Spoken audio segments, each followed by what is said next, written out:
All right, afternoon, everyone. Can I get a quick show of hands? Who deals with building websites here? Hopefully, quite a few of us. Yeah, great. Perfect. So I'm here to talk about web performance, making websites quick, and effectively looking into the things that we can deliver without having to go away and get loads of permission and sign off to change infrastructure and things like that. And just the kind of simple things that we can do in our day-to-day workflows with development that will speed up websites. So, I can't imagine that many people will have heard of me. I'm Ryan Townsend. I'm CTO of a company in the north of England called Shift Commerce. And what Shift does is we deliver an enterprise e-commerce platform dealing with some fairly significant retailers. This is one of our clients called Matalin. To put it in perspective, they have about 200 physical stores, and they do over $1 billion in revenue each year. So web performance is a pretty important thing for most of our clients. Kitse was just talking about, bringing money to the table as a developer. Where are you going to make your own income, but also where do you add that value to your business? This is one of the great things about web performance is that it's something that can increase revenue. So anyone who's taking money online, whether that be subscription services, whether that be traditional e-commerce, this is a really important thing for your customers.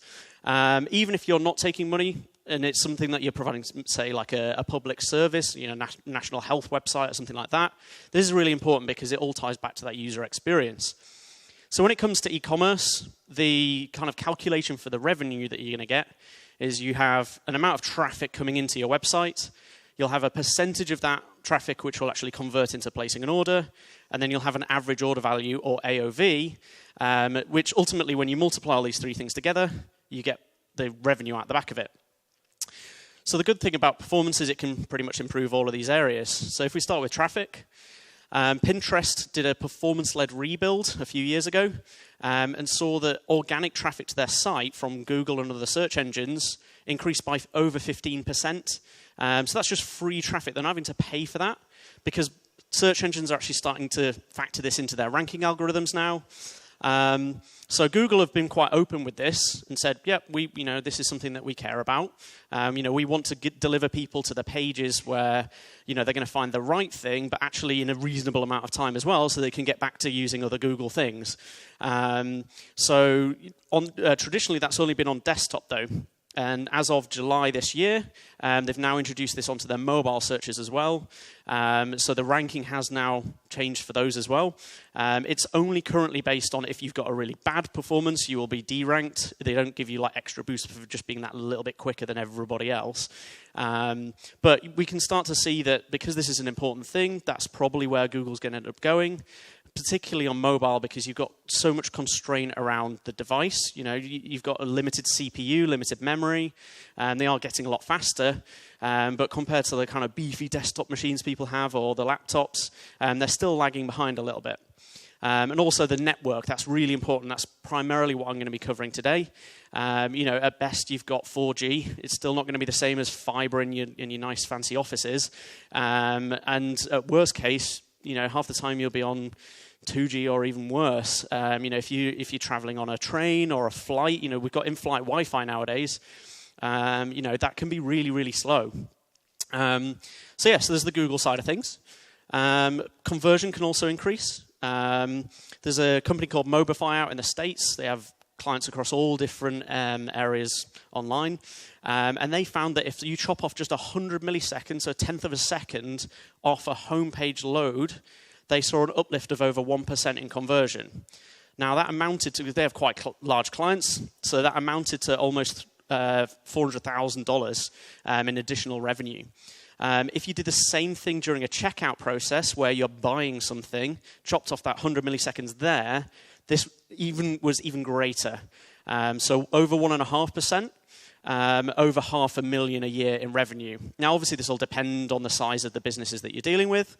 But ultimately, if you look at a percentage, it's still going to be significant for most businesses because businesses with small revenue. Still, if you can increase a few percent here and there, people are doing things like A/B testing to try and eke out these few percentages. Performance can do this as well. And then finally, we've got AOV. There aren't any really great kind of case studies around this because it's quite hard to tie together.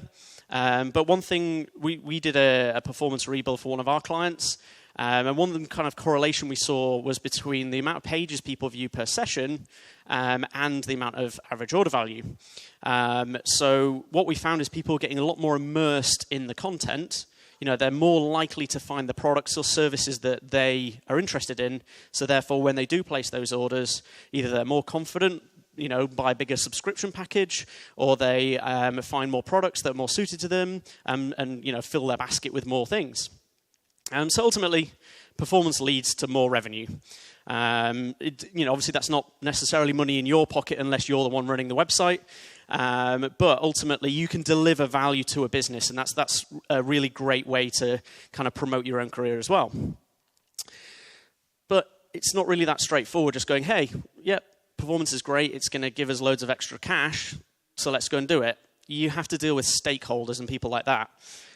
Ultimately, selling performance can be tricky. It might be your boss, it might be managers, it might be clients. All these people have to kind of sign stuff off usually.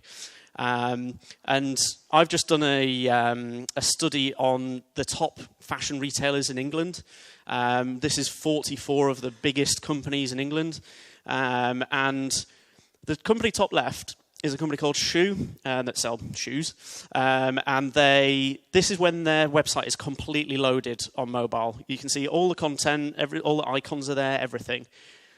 And then you've got this swathe of sites that haven't even shown anything that's loaded at all. So the customers are sat there thinking, is this actually going to load?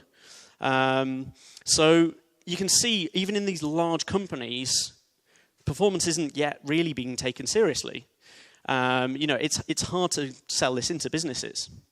So what I'm here to basically explain is that we don't have to go away and get permission just to build fast websites. You might need permission to build the absolutely fastest, go away and get fancy content delivery networks and other technical things that can, eke out those final few percentages. But there's a lot of smaller things that we can just do in our day-to-day development which will improve this. So I like Grace Hopper's approach, which is it's easier to ask for forgiveness than it is to get permission. So before we start looking at the different optimizations we can make, there's a few things that we need to kind of take care of first. So before you start deploying any changes or rolling these things out, you will need some sort of monitoring in place. We don't want to be just arbitrarily rolling things out.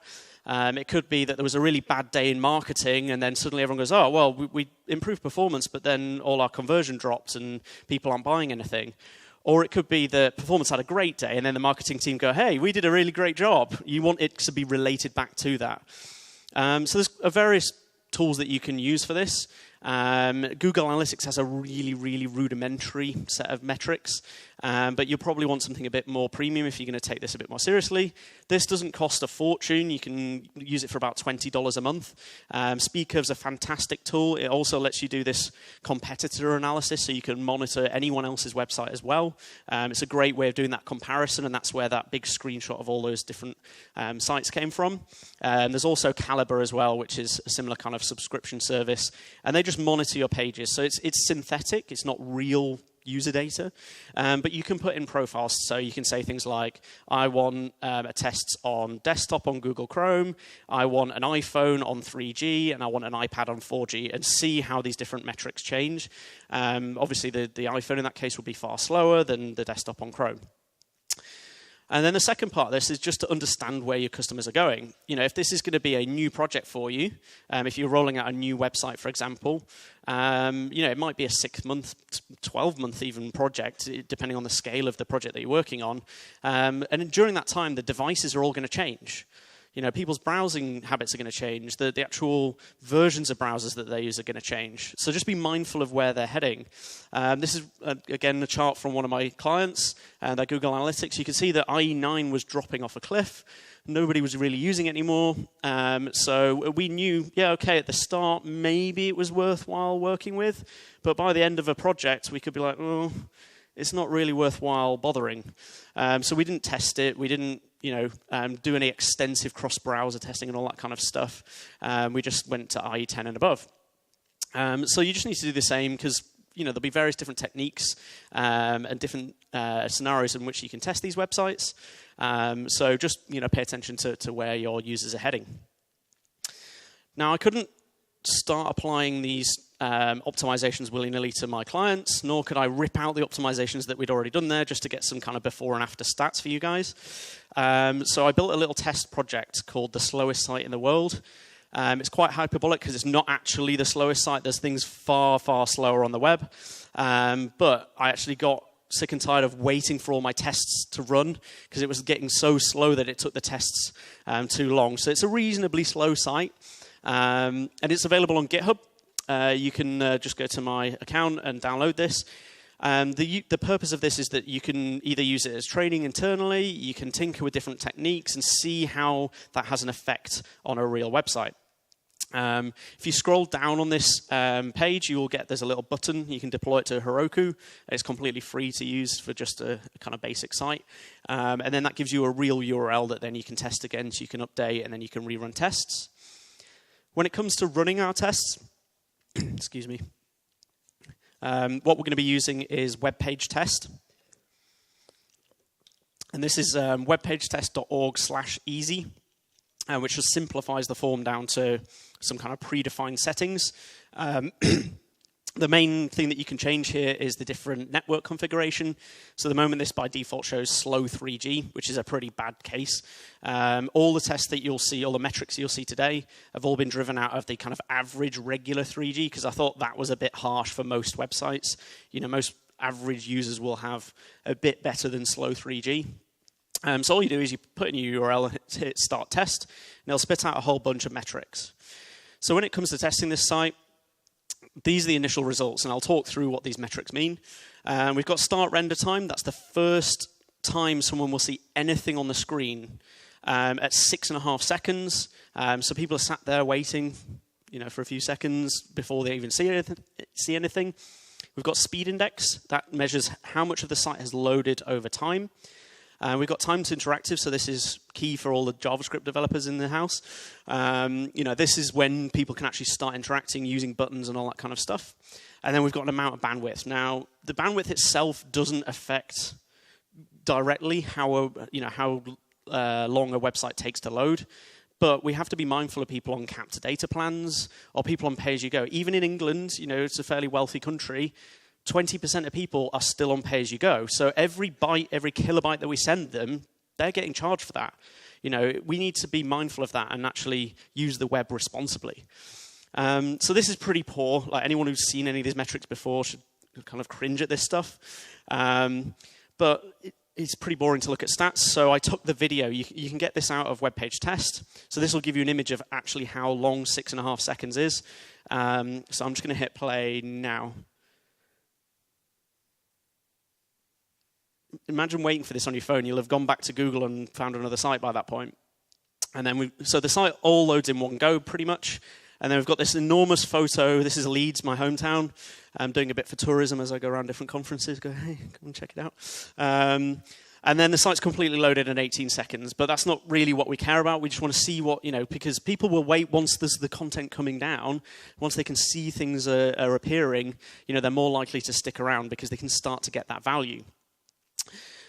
So if you want to give any of these things a go, obviously you can edit the slowest site in the world and upload it and then run a test. If you want to try anything locally, there's a really great thing in Google DevTools now called local overrides. So if you just go into sources, overrides, and then you click the little checkbox, you can pretty much just edit your HTML. When you reload the page, instead of Chrome going away to the server and requesting that down, it'll just go locally and pull that file off your desktop. And you can do that for CSS, for JavaScript, for any file that it's requesting. So it's a really useful thing just to kind of see it before and after. Have you broken anything, that kind of thing. Just do some surface testing there. And there's a little guide. All these slides are up on speakerdeck.com, and I'll tweet the link afterwards as well. So you can get a copy of those URLs. So we're going to start looking at the optimizations now. We're going to go down the stack of kind of how a website loads. So we're going to start with the connection. Obviously you need to make a connection to a server to then go and get the data. Then we'll look at the HTML. There's actually some optimizations we can just make just within that. the CSS for our styling. CSS will often pull in web fonts, so we'll move on to that next.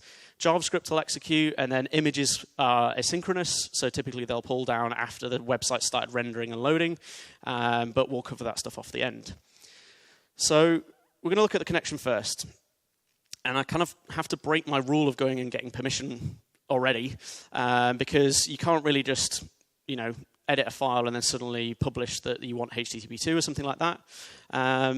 But this is an opportunity for you to go and meet your DevOps team or anyone managing your infrastructure, people who set up servers and things like that, and just get to know what capabilities you have with those technologies. It may just be that they can hit a checkbox and you get HTTP2, for example, and that'll give you a 30% on average speed boost just literally by them hitting a checkbox. Things like Apache and Nginx already have it built in. It may not be enabled, so you might just need to just check that that's enabled. But the other things on here, we've got gzip or Brotli for compression.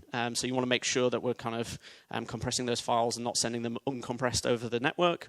OCSP stapling, so if you're serving a secure site, which you'll need for things like HTTP2 and other features now, then effectively you can tell the server to send the revocation status of the SSL certificate down when it makes that connection.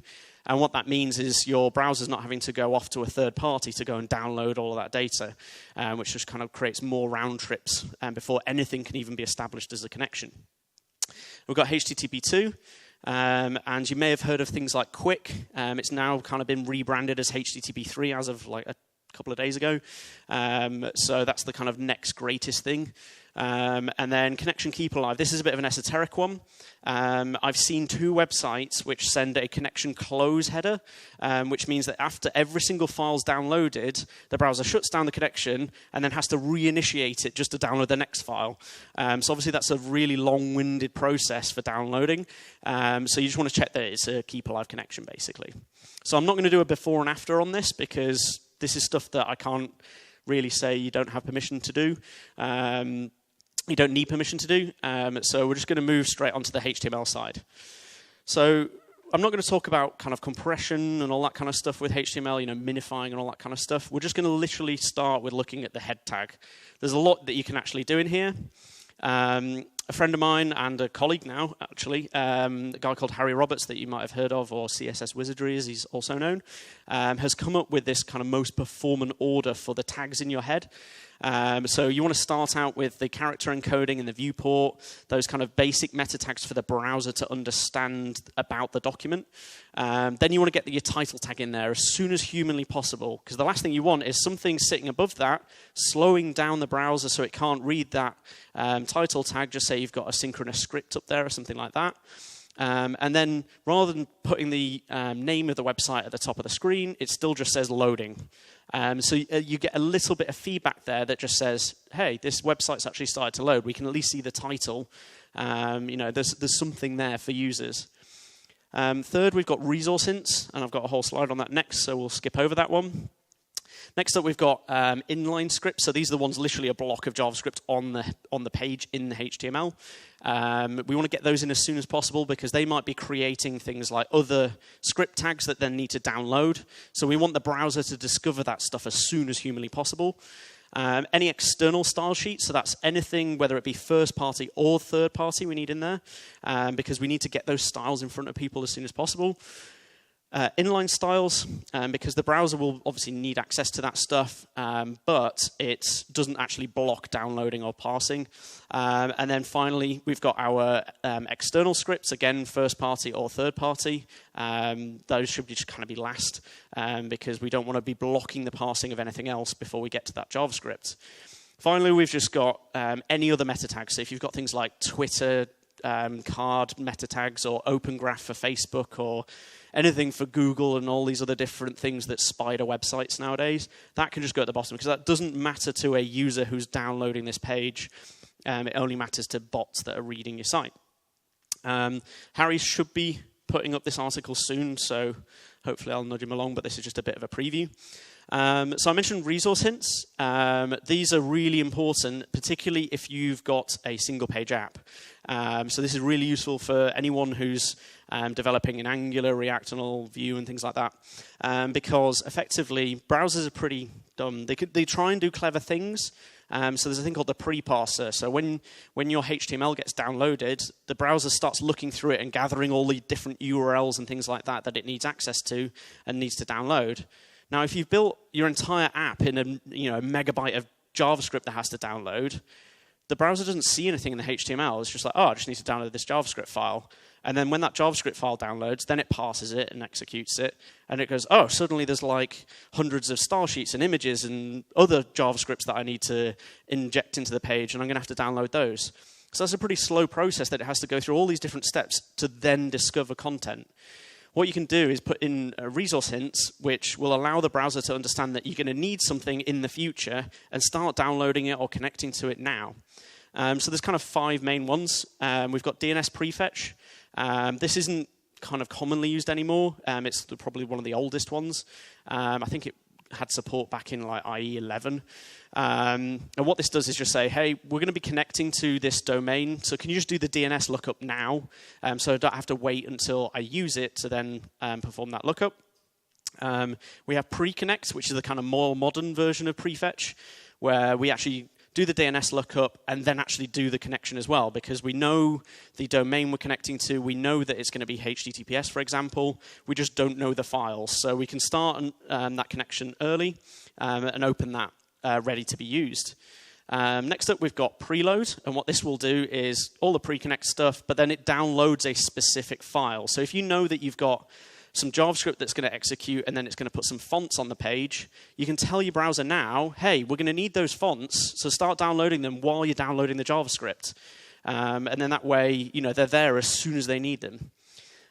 Next up, we've got prefetch. So if you can kind of determine where your users are heading, what's the next page in a sign-up flow, for example, what you can do is say to the browser, hey, download this content, but make it really low priority. So I don't want to be like interrupting loading this page, but when you're done loading this one and the network's getting a bit more idle, start downloading the next page, because we know that's where people are going to go.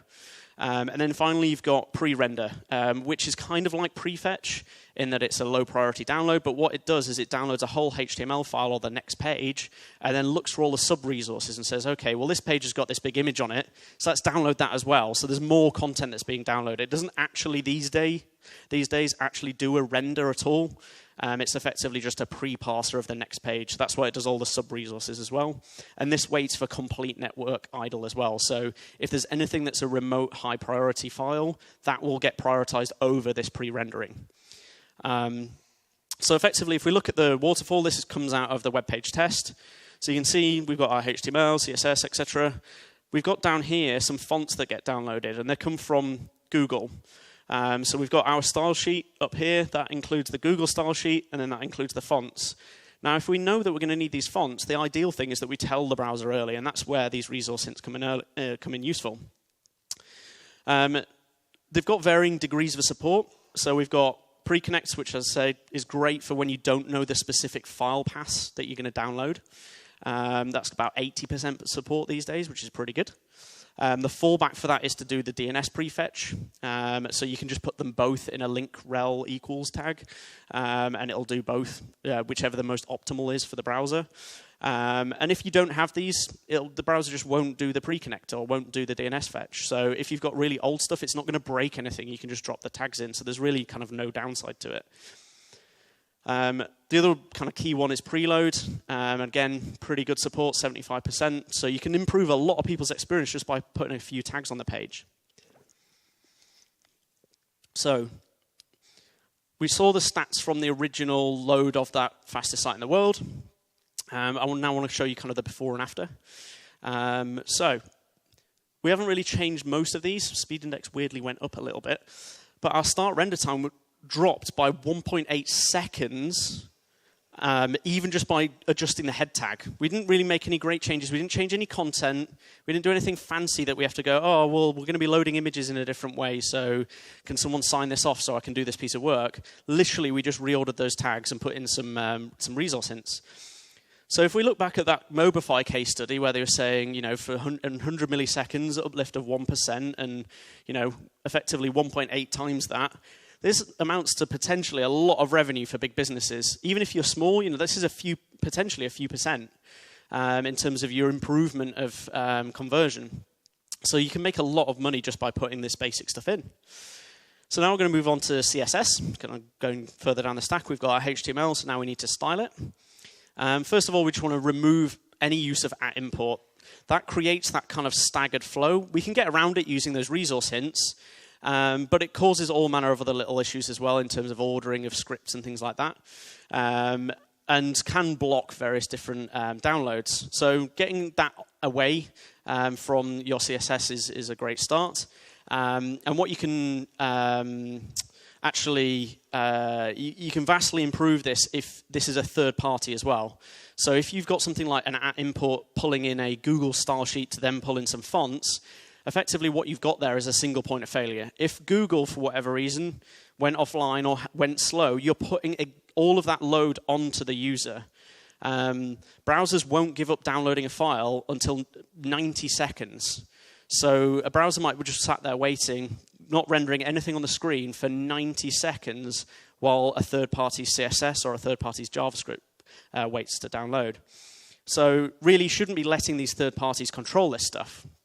It's not just about purely the uptime, it's about the performance, and it's also the security as well. There's impacts of if someone's browser's downloading a Google style sheet, for example, there are elements which Google can use to then track that person. They've got the IP address, so they know where the request came from. So they can combine that with all of the data they've got if they wanted to, and potentially kind of misuse that. So you've got to be kind of mindful of the security elements and the privacy elements as well. We've seen things like keyloggers in CSS these days. It used a kind of fancy hack where it was looking at what was inputted into an input field, and then pinged off image requests with the letter that was typed. So if you put that on a form, you could be tracking exactly what people are saying. Now, if you don't control that, someone could put that on a third party, and you wouldn't know about it. So it's really important that you try and bring everything in-house as much as possible when it comes to these assets. If you fully control your CSS, what you can actually do is inline the critical CSS. So this is the stuff that's in the viewport as a user lands on the site. They can't see anything beneath the fold. I hate it's one of those arguments where everyone's like, oh, does the fold exist or not? In rendering terms, it does. So you only need to send what's in that viewport initially, and then you can send the rest later on. So if you can put that embedded in your head tag, then you're going to have really fast performance there. You're not going away to download another file. It all gets compressed down with your HTML. All of the gzipping and everything like that helps, but you need it to be fairly small because you don't want to just be bundling megabytes of CSS into your HTML. So that's why you need to analyze what's in that viewport. And there's various different tools that you can use for that. There's literally an NPM module called Critical, which does this. So depending on your stack, that's something that you'll have to have a look into. If you want to just have a basic look at this stuff, in Google DevTools, there's a new coverage tab. It came out about a year ago, I think. And what this will do is look through your files and see what percentage of waste there was, and even highlights on a line-by-line basis which lines were used and which ones weren't. So you can see in this case, 59.5% of the CSS wasn't used at all. And what you can do is effectively record yourself. So you can hit record, browse around the site, see what CSS you've activated, and then save that down effectively. So you could do this manually, just if you've got a little blog or something like that. You don't have to use fancy tooling and go away and install fancy NPM modules and all that kind of stuff. You can just do this manually. And then in terms of the rest of the CSS, you just want to be loading that asynchronously. So you dump it in a file and then put it to be loaded after the rest of the page. So again, we've got before and after. Nothing really changed here. I was really disappointed. I mean, it's still 100 milliseconds. So if you're going back to Mobify with their big clients, that's a lot of money. But I was expecting a lot more. And I think the main reason for that was that there wasn't a great deal of wasted CSS in there. It was a fairly simple test site. But the key thing here is that this was under ideal conditions. There was Google fonts in there. Google was operating 100% fine. The service was up. It was, operating performantly. if we go back to that whole thing of 90 seconds is how long a browser will wait, well, if there was an outage, it would look more like this. It couldn't even calculate speed index because it just took so long to load. This figure's probably, not going to apply to anyone in this room. This is a lot of money to lose. No one's going to be completely offline for an entire year and just go, yeah, we'll just leave that 339 million. Don't worry about it. But if we take this down to an hour, that's almost $40,000 an hour. So if you've got a really big site, this stuff could be really painful. For the sake of just literally copying down some data into your own build process. So we're going to move on to the web fonts now. We've kind of talked about the Google side of things. I don't want to blame Google. They've had, as far as I'm aware, Google Web Fonts has had 100% uptime and not any major kind of performance issues since it ever launched. So they've done a remarkable job. But there's still some principles that we need to look through. So again, self-hosting things. If you are using Google Fonts, there's a little helper. Again, the slides will be online. There's a helper where it will literally just allow you to choose the fonts that you want in the different weights, hit download, and it'll build all of that for you. So you don't even have to go like manually inspecting CSS and downloading files. This will help you out. There's a really modern thing for fonts that's just got introduced this year called Font Display. This allows you to control how fonts render on your site. So typical behavior is that browsers will wait for a few seconds. They'll have that flash of invisible text, so a pretty bad experience for your customers. They can't see anything. They can see there's the kind of structure of the site here, but I can't read any of the content. So now browsers are giving us control over, well, how do you want to present that to people? Do you want there to be just a blank screen with nothing on it? Or do you want to actually show some fallback fonts and things like that? So this font display property is really useful for this. There's kind of 4 major values. There's like auto, which just lets the browser decide, and I think there's the default one, which is just to do the whole blocking thing. But these are the ones that you would want to install effectively. And it's just literally a simple case of dropping this into the @fontface declaration. And they behave in slightly different ways. So if we start at the top, the blocking one will block rendering fonts for up to 3 seconds. That's the kind of advised rate by the standards board. So up to 3 seconds, it will just block rendering. You'll get that invisible text. But it will then render fallback fonts. And if the file hasn't come in 3 seconds, it'll render with just whatever the previous thing in the stack was. And then ultimately, if the file does eventually arrive, just say it takes 10 seconds to load, it will then re-render the page at that point and swap that proper font in. So that can be good, but it can be a bad experience for some people. If you're on a slow connection, you're browsing something, it renders the text, and then you're like, oh, okay, I'm going to start reading this article. And then 10 seconds later, the whole website starts rejigging itself because the fonts arrive. So that can have quite an impact on the user experience. So this is just something that you have to bear in mind as you choosing one of these. Swap is my favorite one. That just doesn't block at all. It just goes, right, just fall back to whatever font there is, unless the font is already downloaded. And then it has that infinite swap time. So again, it will just re-render. As soon as those fonts come down, it will go, okay, I'll swap out Helvetica or whatever your fallback font is with whatever the nice one is. If you want to kind of control that user experience a little more and say, okay, well, we don't want the website to be rejigging, you'll probably want to be using fallback or optional.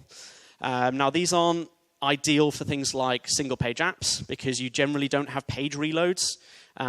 So you'll be wanting to use one of the top 2, I think, for single-page apps. But for traditional websites, you can say for fallback, block for just about 100 milliseconds. So if the font arrives really quickly, they haven't seen it re-render, and then have a short swap time. So we'll just say, okay, if it doesn't arrive in the first 100 milliseconds, render a fallback font, and then as long as it arrives within 3 seconds, we'll render that nice font. If it arrives after that, just put it in the cache and we'll use it on future pages, but we're not going to worry about it now because they've already started scrolling and viewing our content. And then the final one is optional, which just says, basically, don't wait. Like, if the font arrives in 100 milliseconds, great, use it. If it doesn't, just put it in the cache and don't bother re-rendering the page at all. So that way you don't have that rejigging ever. But you still have that time where it's not just a blank screen, effectively. So there's quite a lot of options for this. And it has pretty great support now. I've had to keep adjusting these every single time I give this talk throughout the year because the browsers is moving so quickly on upgrades these days that I literally have to go through all of the caniuse.com pages and re-screenshot everything. But yeah, we're now up to about 75% support for this. So, really great for browsers that do it. And again, it's one of those progressive enhancements. So you can drop it in. If a browser doesn't recognize it, it'll just ignore it. So there's really no downside to doing this. Alongside how we control how things download, we can make them download quicker. So WAF2 is the kind of standardized format for fonts these days. It'll be about a 30% reduction over WAF1. And again, pretty great support, over 80%. You'll only need WAF1 if you're dealing with Internet Explorer 11. I think it goes back down to 9. So I don't really know older than that. You're probably dealing with TTF and things like that, though, which is not great. But yeah, so for most people these days, you can just use WAF2 and be golden. For kind of older sites, you'll need WAF1 as well. But it's just a slightly larger font size. And then we've also got like bundling for web fonts, just like you spit out different JavaScript bundles from things like Webpack. We can pretty much do the same thing for CSS. There's a great little tool called Glyph Hanger, which will analyze a page and say, okay, well, on this page, you're only loading kind of the English characters. Well, I don't even know whether that's the Latin characters, should I say. You're not having the fancy accents and things like that. So why are we shipping all of that in our font file? So you can actually split up your font files into different sets of characters and just send the ones that are appropriate for each page. So you have multiple font declarations. You say, okay, this file includes A to Z and 0 to 9. And then this file includes all of the different accents over E's and all those things, umlauts and all that good stuff. And then the browser will just go, okay, well, this page only has kind of basic letters, so I'm just going to download just the font that I need for that. For any page that has those extra ones, it'll just make 2 downloads. So you can kind of make those font files far smaller. So the good thing is that if you're using Google, they already have the Unicode range in there. So they literally give you about 5 different declarations with all the different formats in there. So you can just copy and paste this CSS. All you need to do is change your font to be loaded locally. So you copy down those files. Again, if you use that tool, it will download the file for you. And then all you need to do is add your font display at the bottom of that block. So really straightforward stuff. Again, looking at the results, we've chopped off 1.8 seconds from our start render time, so a lot of money for a lot of businesses. And we're just going to move up straight onto JavaScript. So this is where it gets a little tricky because everyone has a completely different framework, different bundling tools. I can't really comment on very specific things in a general talk like this about, how best to optimize React and things like that. So if you do have any questions around that stuff, do come and see me afterwards and we can chat, but it's probably not relevant to everyone in the room. So I'm just going to give some kind of general principles about JavaScript. Again, like fonts, we can now control, well, this is older than controlling fonts, but we can control how a file downloads and executes. So annoyingly, by default, browsers download scripts synchronously. So they literally block everything. Everything grinds to a halt. It downloads the file, executes it, and then carries on. So if you have a blocking script like this at the top of your HTML, literally nothing can happen until that file's downloaded. A few years ago, we got the wonderful async attribute, which means don't block anything, just download that file in the background. But the trouble is that as soon as that file arrives, the browser's going to go, oh, I've got it now, so I should execute it. So that can be anywhere as a page is loading. You might be halfway through rendering the page, and then suddenly some JavaScript arrives, and the browser goes, yeah, I'll just stop that for a second, and I'm going to go back to my JavaScript. So there's a really old property called defer. I think it goes back to like IE 5.5, which was like when I first started web development.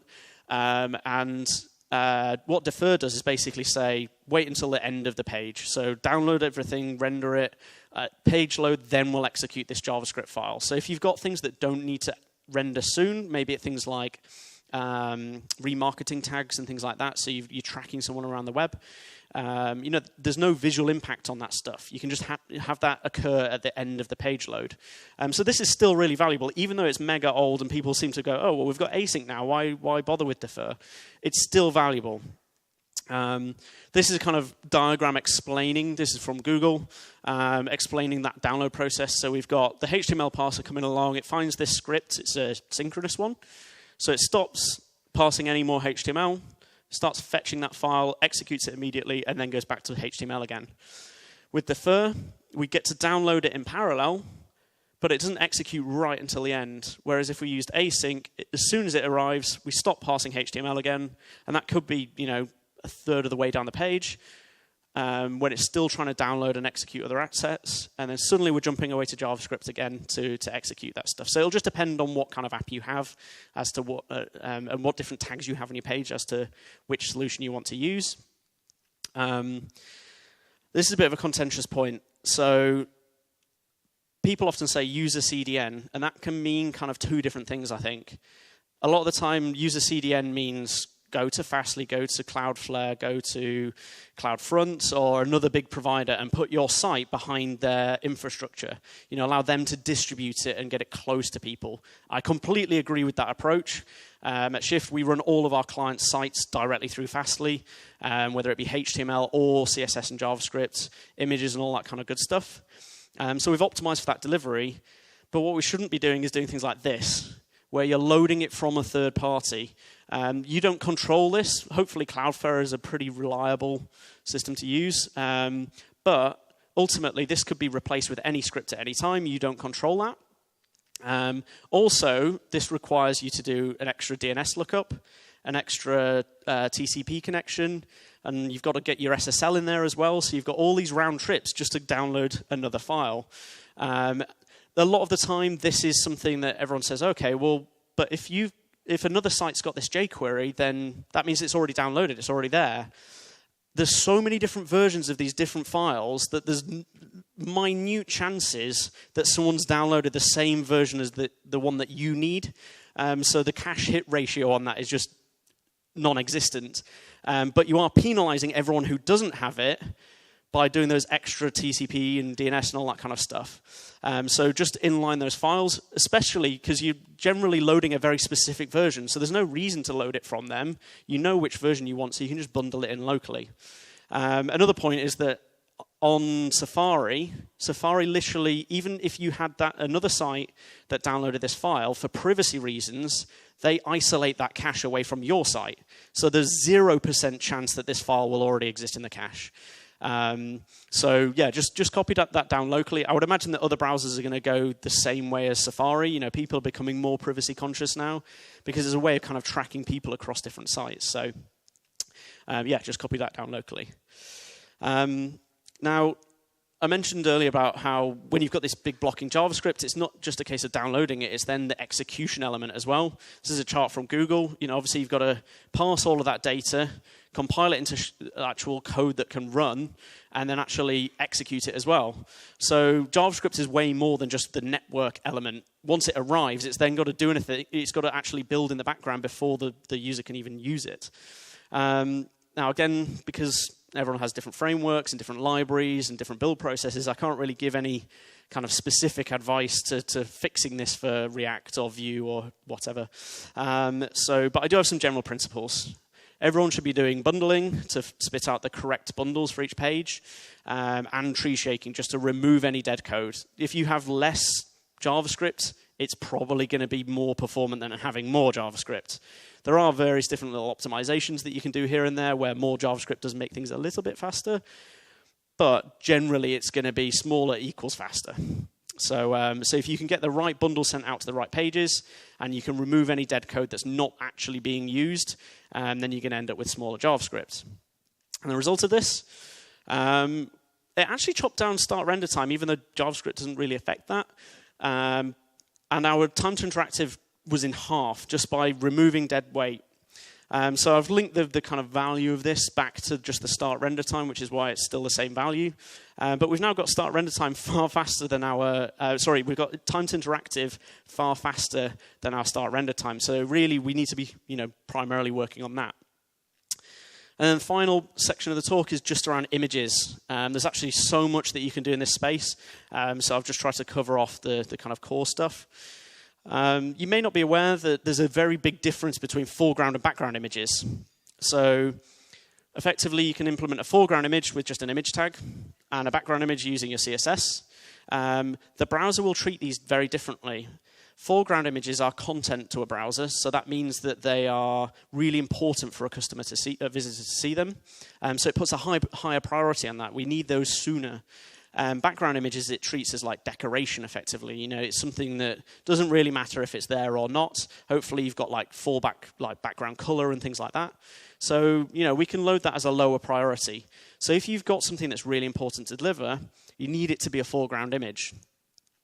So if we look at the waterfall of the slowest site in the world, we've got a little, the large hero image at the top of the screen. But we've got all these other images that get downloaded first, and that's because this was being implemented using a background image tag. So the browser goes, okay, well, these are more important because they're foreground, so they're content. This is just decoration, so I'm going to wait until the end. Now, we really need that to be the other way around because that's something that's core to the, you know, if something's right in the viewport as you land on the site, it's pretty important that it's there for customers. So if we switch that up to become an actual image tag, it just fixes the problem, simple as that. And then, you know, our other images can come beneath that. When it comes to the actual payloads that we're delivering, we should be looking at the appropriate sizes. This should hopefully be common knowledge these days. Browsers are all different on different devices. We don't need to be serving desktop quality images down to a mobile device with very little memory that's probably just going to crash. So we need to be serving the correct size images. Now this will depend again on a little bit on your stack. Hopefully most systems these days will have some form of thumbnailing tool built into them. So if you have one, use it. And the way that we do this is just using source set. It's fairly straightforward. You define different widths and tell it different URLs to download. And it's got amazing support. Again, it's a progressive enhancement. It'll just go back to the source attribute if it doesn't. If it's not supported by a browser. So it's one of those things that's kind of a no-brainer. And I'll show you how this kind of looks in the code in a second. Like serving the appropriate size, we should also be looking at the format as well. Now, the trouble is that there's kind of a myriad of different formats. So Safari implemented JPEG 2000. So depending on where you live, like in the UK, we've got almost 40% because everyone seems to be on iOS there. But globally, it's only 13%. So you've got one format for Safari. Then you've got JPEG XR, which is Internet Explorer and Edge only, and that's, well, it's almost not even, it's not worth bothering about. And then you've got WebP, which until recently was Blink only, so you know Chrome and Opera. But now it's coming in Edge 18, and the next version, I think 2 versions ahead of Firefox. It's currently in Nightly. So this is Google's format for images. It's far smaller than things like JPEG. But one thing to bear in mind with this format is that it doesn't support progressive download. So like a JPEG will kind of start a bit kind of blurry and basic and then get clearer and clearer and clearer as it downloads. WebP is like all or nothing. It's smaller, so it'll download quicker, but you see nothing, nothing, nothing, nothing, image. So that's just one thing to bear in mind. If you've got an image above the fold, you may want that as progressive JPEG, even though that's a larger file than using WebP. So navigating these things is quite tricky. The browser sends a header that says, these are the image formats that I support whenever it's downloading an image, which is great. You can detect that. But that means you're going to have to change all your infrastructure. We want things that we can just change as kind of in our HTML or CSS and things like that. Now, one thing you can do is use the good old picture tag. This actually allows you to define different content types, and the browser will pick whichever it supports best and download them. So effectively, we've got these 3 source tags at the top. We've got our JPEG XR, JPEG 2000, and our WebP. And that'll, again, just tell the browser, hey, here's these different versions. Use whichever you can. Then we've got our image tag, which is just a fallback. So if a browser doesn't support any of these things, it'll just go back to the regular JPEG. And then this is where I show off the source set attribute as well. So you've got all the different widths and dimensions of the different images. You can do that both for the different specific formats and your fallback of JPEG. And then you just have the good old image source tag. For any browser that doesn't support any of this stuff, it'll just fall straight back to that, and there's no downside to that. If you're using anything like IE9, because it's got some weird things around a source element existing, you need to kind of pretend that it doesn't by wrapping it in a video, so that's why those weird tags are there. So that's the picture tag, and we've now got the appropriate size and appropriate format, but we're still downloading everything on the page. We talked before about the amount of bandwidth we're downloading, just even if someone views content or not. So we should really be looking at lazy loading. There's native APIs coming for this stuff into browsers. It's currently in the Chrome preview, so you can just do lazy load equals on, and the browser will do this stuff for you. If not, you can use just various different JavaScript libraries. So if we look at our viewport, this is the slowest site in the world. You didn't see this bit along the bottom before because it was kind of cut off. But we've got these images. For some reason, I picked watches. It's completely random. These images are beneath the fold. We probably would want to download these too because they're right beneath and people might start to scroll pretty quickly. But certainly beneath that, we probably wouldn't want them because we're just wasting bandwidth and people may not even scroll down. So just using a library to load this stuff in. And there's a few kind of principles of how best to do this, just to avoid kind of, again, reflowing pages and things like that. So you want to set a threshold that you load those images in ahead of time. So maybe a few hundred pixels beneath the screen. You actually kind of download them before the user gets there. You need to set the dimensions. So again, we don't want to be like scrolling down and then suddenly an image pops in and pushes everything down. So if you set the width and height, then obviously you can get that, maybe a preview icon or something. And then you can get really advanced with stuff. So for anyone who's seen Medium, you've probably seen this technique used where it loads in a blurry, really low resolution version of the image.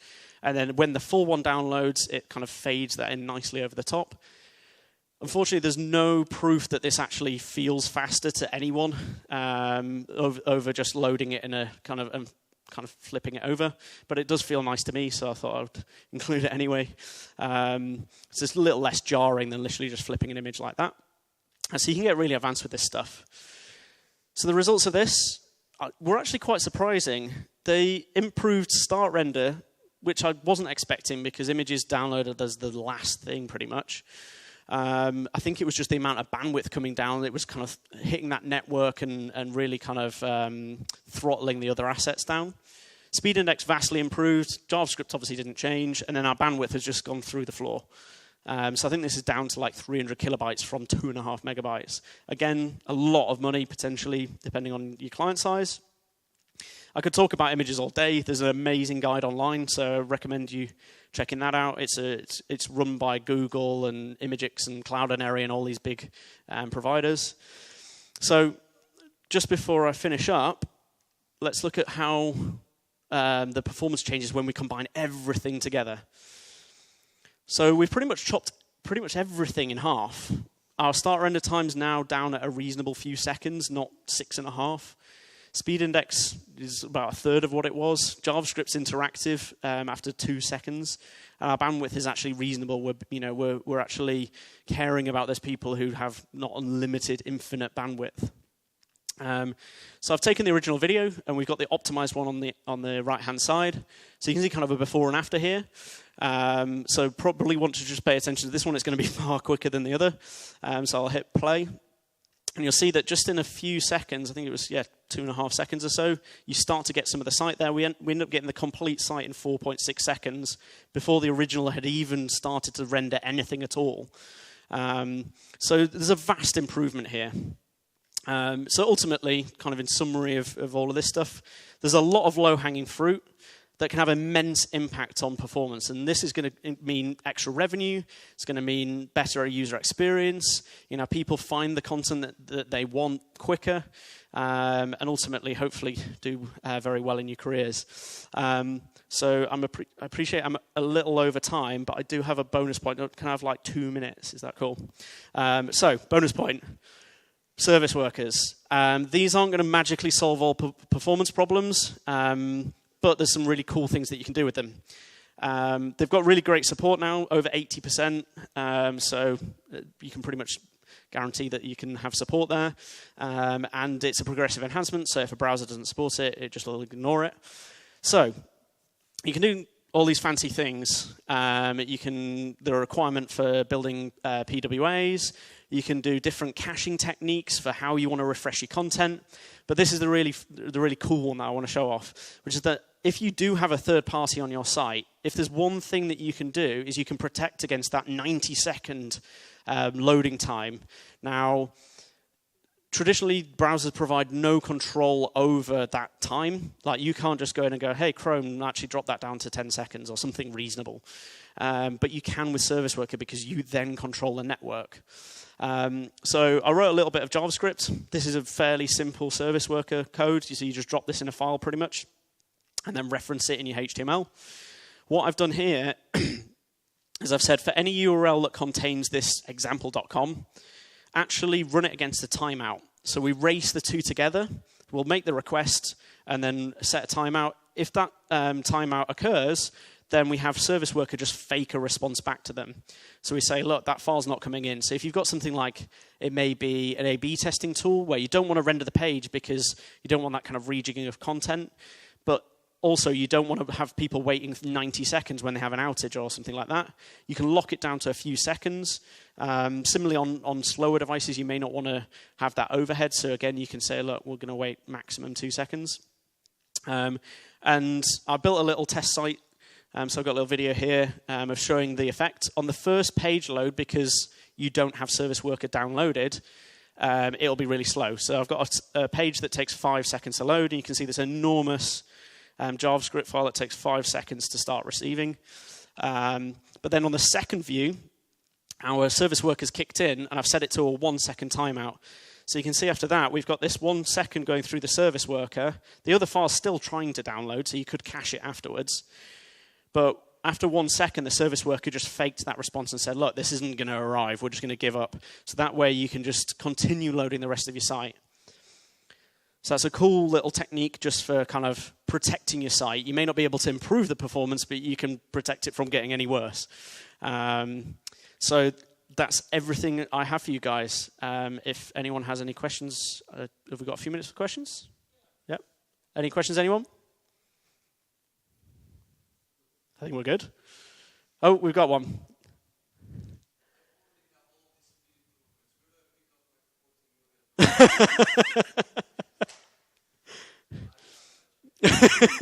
Okay. Cool. I think that's us. Thank you very much.